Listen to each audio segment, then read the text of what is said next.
오늘 할 내용은 저희 책 EFT로 술술 풀린 내 인생 38쪽에 나오는 내용인데요. 도대체 무의식이 뭐냐?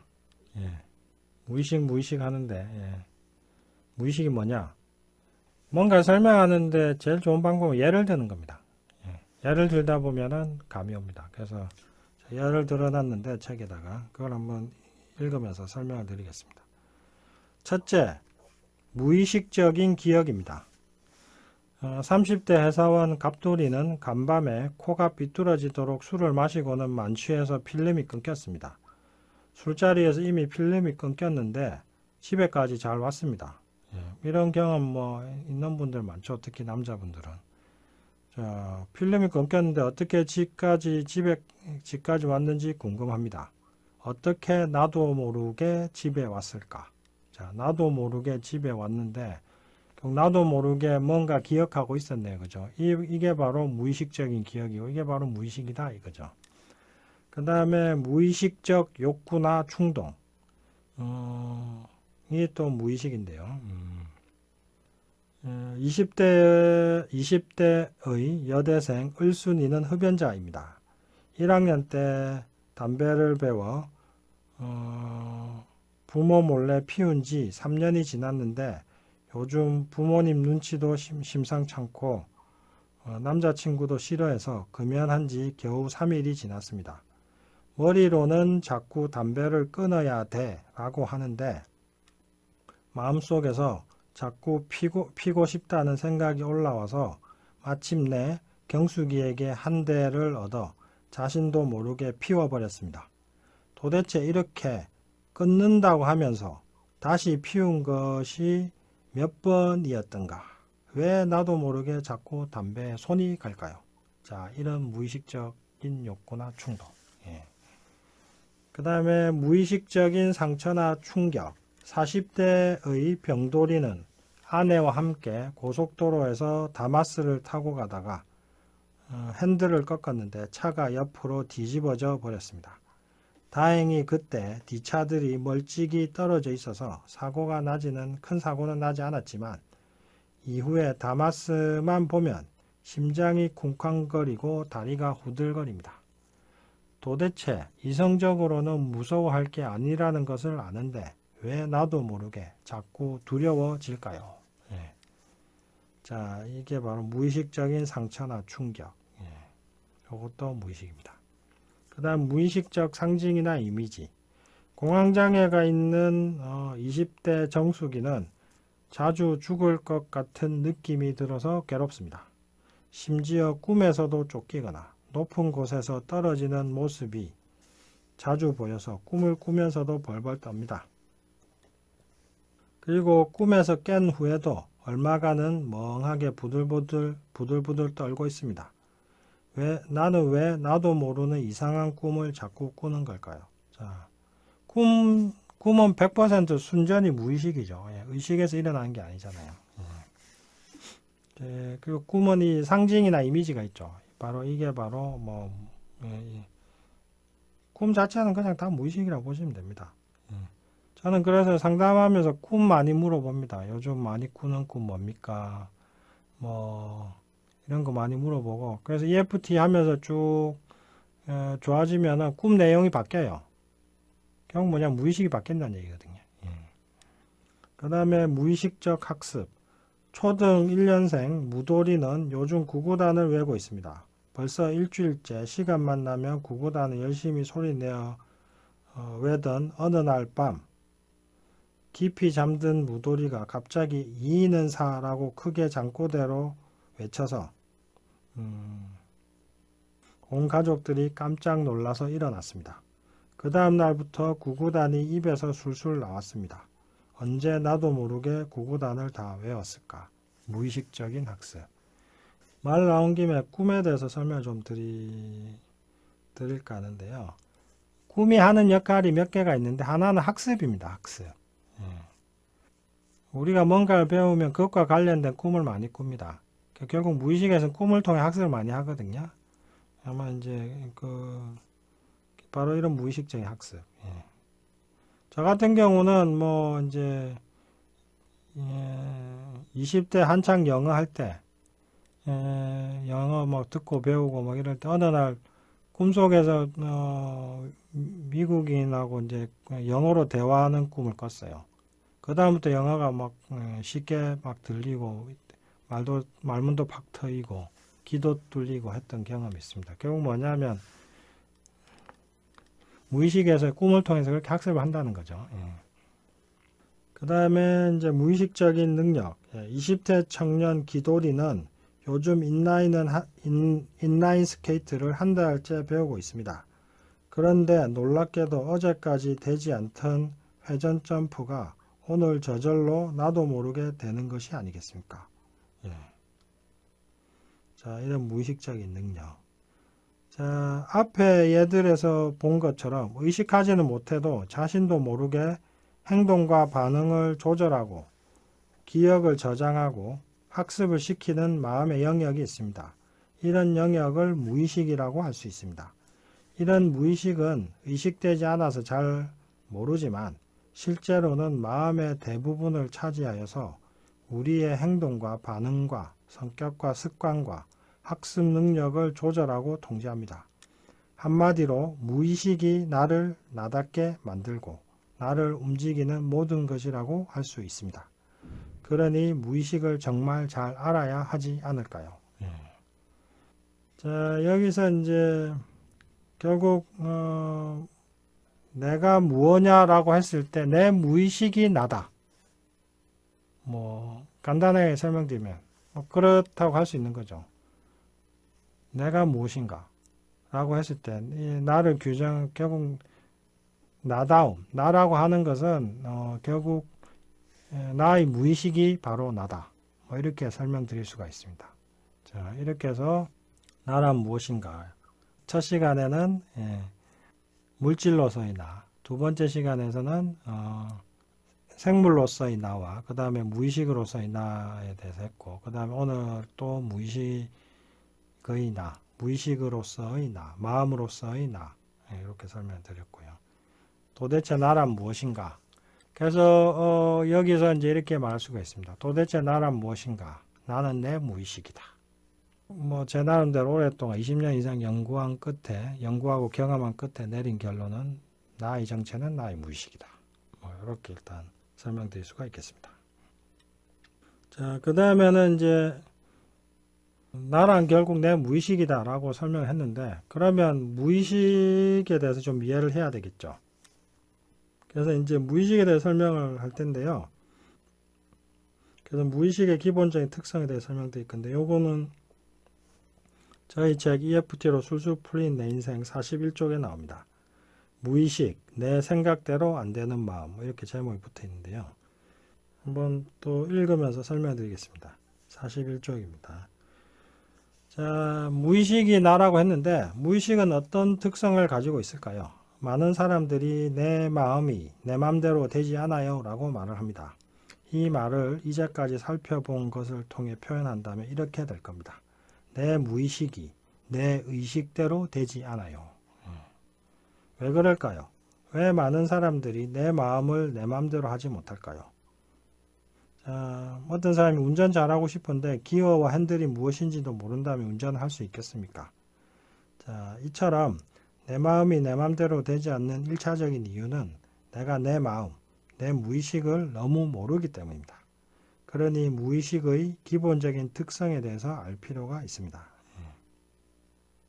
자, 그리고 EFTO 술술 푸는 내 인생 42쪽에 이제 나오는 내용인데 일단 무의식의 특성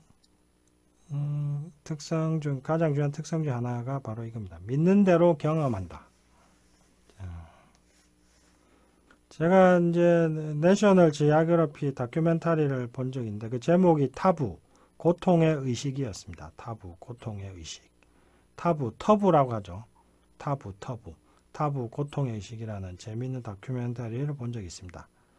그 다큐멘터리에는 필리핀의 일부 도교 신자들이 매년 종교 행사로 작두타기를 하는 장면이 나옵니다. 종교적인 흥분 상태에서 엑스터시라고 하죠. 엑스터시 상태에서 작두날로 된 64개의 계단을 올라갔다가 내려온데도 아무런 상처가 없습니다. 64개라는 거는 이제 64개를 의미하죠. 그 태극, 그 태극의 64개. 게다가 이 계단의 날은 물을 갖다 대면 싹둑 잘릴 정도로 아주 날카롭습니다. 종교적 흥분 상태에서 의식이 변화하자 칼날을 타도 멀쩡할 만큼 몸의 변화가 일어난 것입니다. 그뿐만 아니라 이들은 시뻘건 불꽃 위를 아무렇지도 않게 뛰어다니기도 합니다. 숲을 걷기, 불꽃 위로 걸어가기도 하고 이제 하는 장면이 나오던데요. 이처럼 많은 사람들이 종교적 믿음 안에서 기적적인 치유를 경험합니다. 그들은 이런 효과를 얻는 이유를 신, 하느님이든 부처님이든 알라든 옥황상제든 신을 믿어서 신이 힘을 발휘하기 때문이라고 생각합니다. 그렇다면 서로 다른 신을 믿어도 기적을 경험하는 것은 무엇 때문일까요? 혹 무슨 신을 믿든 된다고 믿으면 되는 것이 아닐까요? 한마디로 기적적인 힘의 원천은 믿음의 대상이 아니라 믿음 자체에 있는 것입니다. 자, 과연 이것이 사실이라면 종교의 도움 없이 나의 믿음만으로도 불치병이 기적처럼 나을 수 있을까? 자, 이와 관련해서 저희 사례 하나를 소개하겠습니다. 책은 3년 전에라고 되어 있는데 이제 오래됐죠. 이 책 나온 지가 오래됐으니까. 아주 오래전에 한 10년도 넘었을 겁니다. 아주 오래전에 저희 한의원 단골이던 70대 할아버지께서 한동안 뜸하다가 오랜만에 오셨습니다.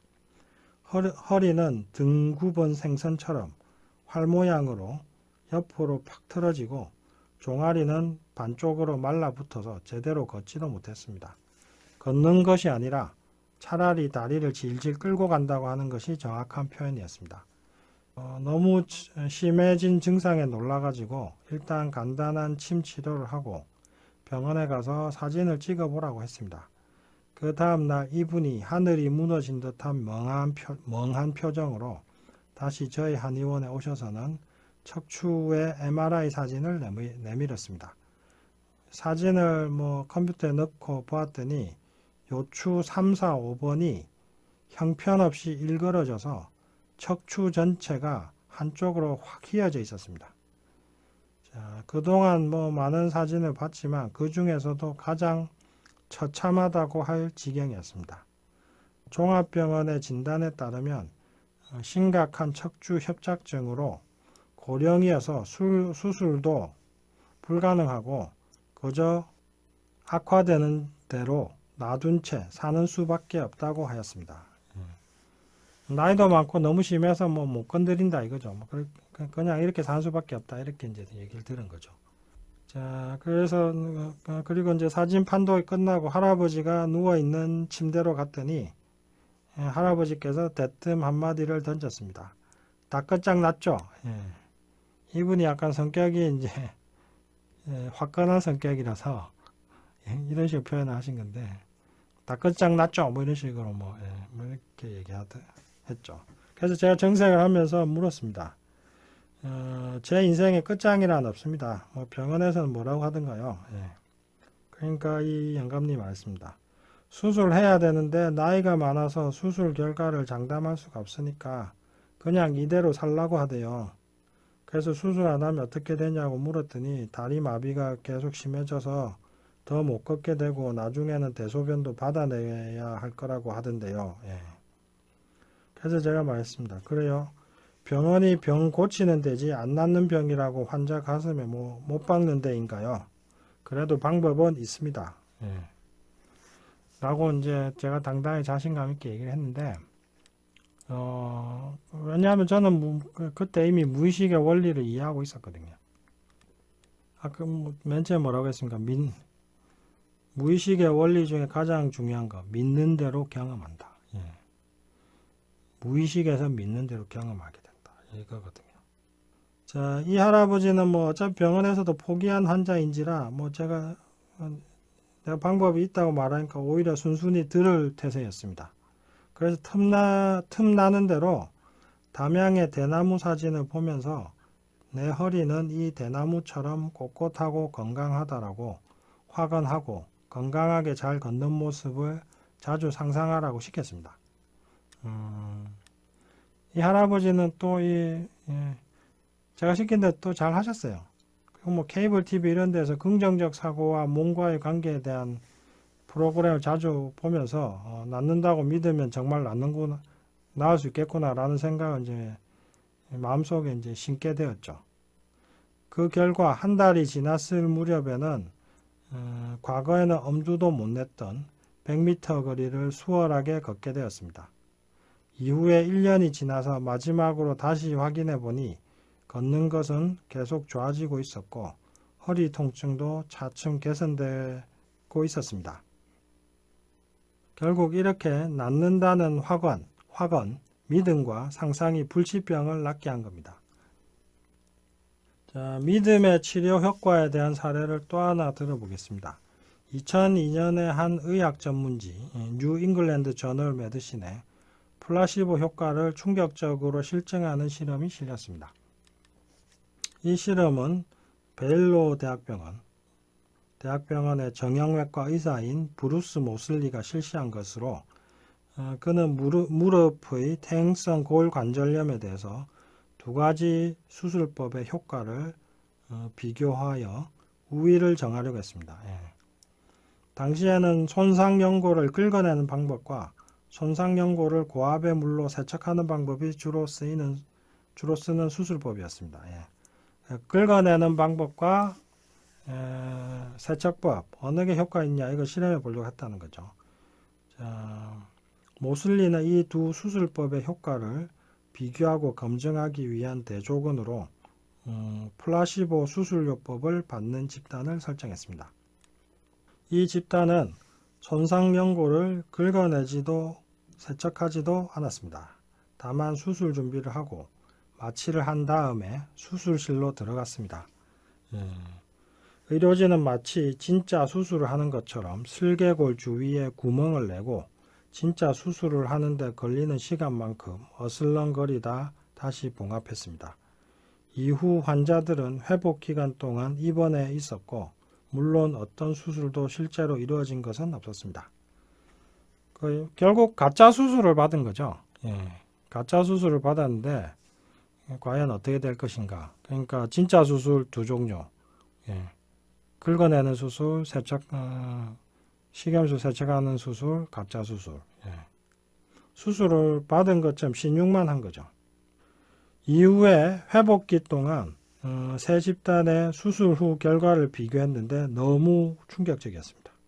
가짜 수술을 받은 환자들이 다른 두 수술법을 시술받은 환자들만큼이나 결과가 좋아진 것이 아니겠습니까? 심지어 일부 환자들은 사실을 알고 난 뒤에도 무릎이 너무 좋아진 걸로 보아 자기들은 진짜 수술을 받은 것임에 틀림없다고 주장했습니다.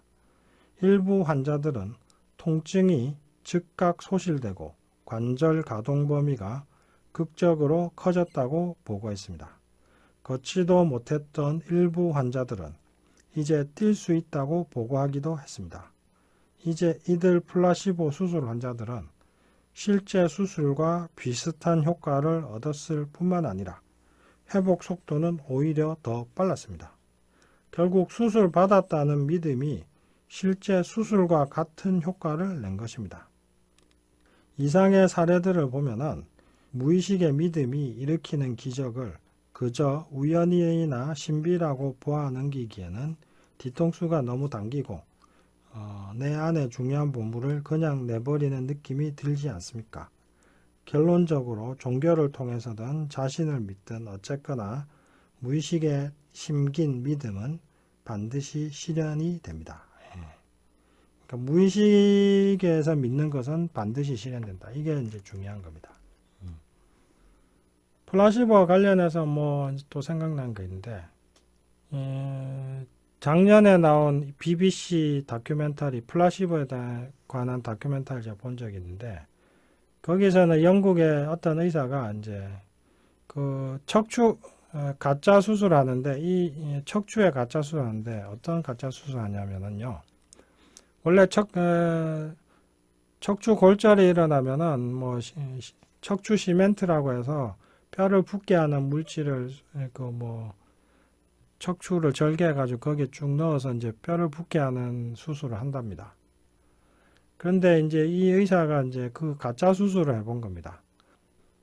째기만 하고 그 시멘트는 주입하지 않고 척추 시멘트는 그리고 경과를 봤는데 역시나 좋아지는 사람이 많더라 이거죠.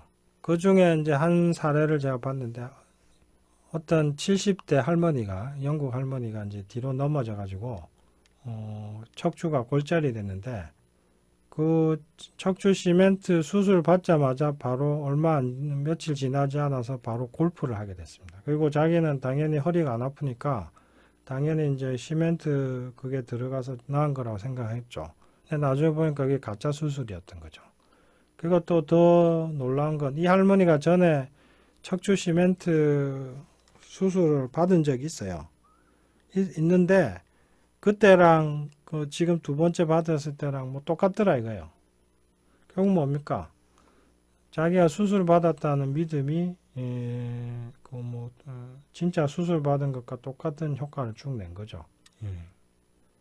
자, 바로 이런 거죠. 그래서 무의식에서 믿는 거는 반드시 실현이 된다. 이게 무의식의 가장 큰 특징입니다. 근데 문제는 우리는 뭐 좋은 것만 믿는 게 아니라는 겁니다. 부정적인 것도 엄청 많이 믿거든요. 그러다 보니까 이 무의식에서 어떤 걸 믿는지 잘 모르는 경우도 많고, 무의식에서 부정적인 걸 믿으면 또 그게 또 인생에 영향을 많이 주죠. 그 대표적인 예가 점 보러 가서 이제 충격받아서 종종 많이 오시는데, 예를 들면 전에 어떤 분이 이제 복합 부위 통증 증후군이라고 해서 하여튼 아파 죽는 병이 있어요. 그게 안 나와서 쭉 오셨는데 하다 보니까 쭉 하다 EFT 하고 쭉 하면서 많이 좋아졌어요. 그러다가 다시 팍 재발된 거예요. 그래서 왜 재발됐나 이렇게 쭉 EFT 하면서 또 들어보니까 그분이 갑자기 최근에 생각난 게 점 봤던 게 생각난다 이거예요. 그냥 점집에서 무슨 소리를 들었냐 물어보니까 자기가 너무 아파가지고 작년인가 재작년인가 유명한 점장이한테 가서 이거 점을 봤더니 그 점장이 한 얘기가 어차피 이거는 가족 중에 한 명 아파야 된다고 그냥 참고 살아라고 그렇게 얘기했던 거예요. 그렇게 얘기했는데 지금 EFT 해가지고 쭉 좋아지다 보니까 갑자기 덜컥 겁이 나더라고요. 아들 둘이 있는데 자기가 마냥 나오면은 우리 아들 잘못될까 싶어가지고 막 불안해지고 그러다 보니까 갑자기 이제 다시 아파진 거죠. 결국 뭡니까? 점장이 말을 믿게 되면서 통증이 재발해 버린 거죠. 이런 거에 바로 또 부정적인 믿음이죠.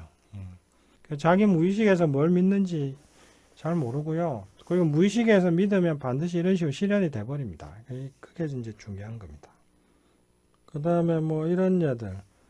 또 이제 제 아는 분이 있는데 관련된 얘기.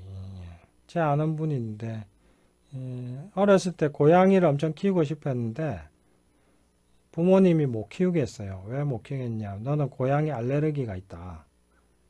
그런 말을 듣고 그래서 너는 키우면 안 된다. 이 말을 들었대요. 그리고 그래서 못 키웠는데 그래서 실제로 이제 고양이 좋아하는데도 고양이만 조금 만지고 이러면 콧물도 나고 재채기도 나고 그 다음에 피부도 간질간질하고 이래가지고 이제 고양이를 엄청 좋아하는데도 못 키웠는데 어느 날 다시 부모님 만났는데 그 고양이 얘기하다 그 부모님이 이제 사실을 실토했는데 뭐냐면 사실은 우리가 고양이를 싫어해서 네가 고양이 못 키우게 하려고 네가 알레르기 있다라고 그냥 그때 얘기했었던 거다 이렇게 얘기를 한 거예요. 결국 뭡니까? 이 부정적 자기암시죠. 알레르기 없는데 넌 알레르기 있다는 말 때문에 이제 알레르기가 생겨버린 거죠. 이런 경우도 있고, 하여튼 이런 경우 되게 많습니다.